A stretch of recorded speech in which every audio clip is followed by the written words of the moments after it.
It wasn't in my life plan to get pregnant at 16. Social services got involved early due to my circumstances.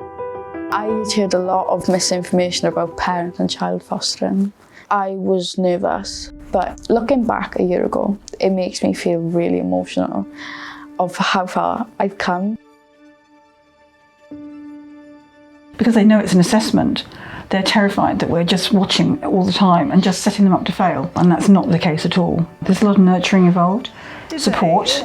It's getting that balance between allowing the parent to parent, but ensuring that the baby's always in a safe place. It took a bit of time because I had to get to know them, they had to get to know me.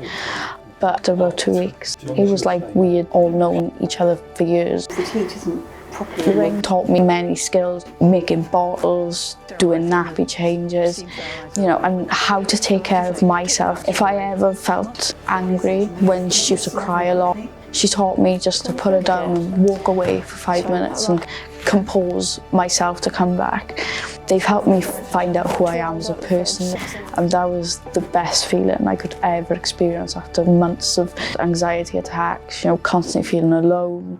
And then when you see as it progresses and the mum's confident and you know that the mum is doing really well, you can step back and think, you can do this. We've been part of that journey, and that is probably the greatest gift we can give them. It gives them the opportunity to move forward and create their own family.